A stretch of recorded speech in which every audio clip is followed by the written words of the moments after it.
我叫做陳伯，我住喺南屋。我喺度出世，至到依家，我大約嚟講都正式喺度都有60年代㗎。60幾年、70年代嗰下就政府收翻嚟，就再維修嗰時咧就油咗藍色，就變咗叫下叫做藍屋。藍屋嚟講咧，就個建築群嚟講咧就一梯兩伙，講層數一連地下計上就4層，如果住客嘅嚟講咧就有3層。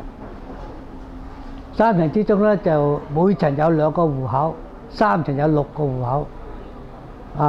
如果住人嘅嚟講咧，每層嚟講咧都有起碼10零人，15、16人唔定，17、18人唔定。如果最傳奇嘅啫，20人都有，又喺嗰度。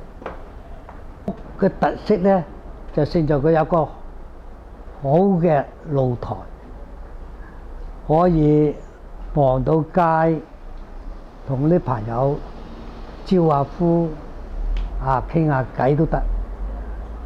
但係咧，佢特色咧，以前南屋嘅特色咧就好在有嗰條石水渠啊，嗰條水渠最爽嘅，落雨又好睇，一水滾滾聲咁流落嚟。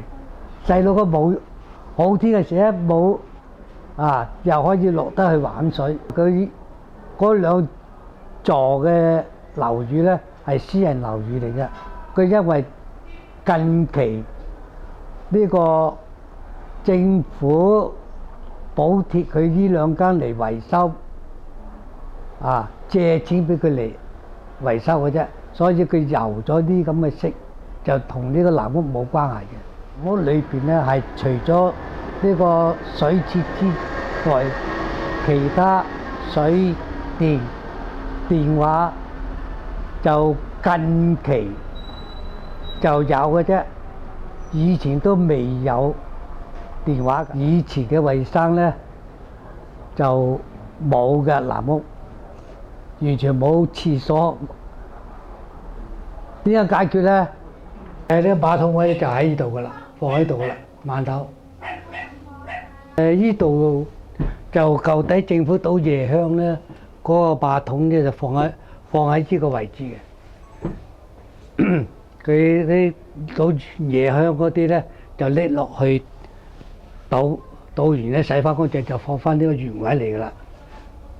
70年代、80年代嗰時候冇嘅啦，開始。夜香嗰個問題就我哋咧多數去啲公廁裏邊嚟解決噶啦，喺屋企揾個痰管嗰啲嚟搞掂。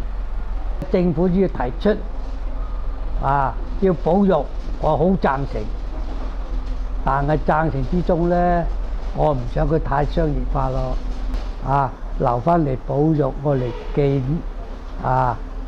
作為一種紀念品，留屋又留人呢個宗旨喺度，保留咗我哋呢個南屋社區嘅舊底嘅文化喺度，同埋一個社區嘅精神喺度。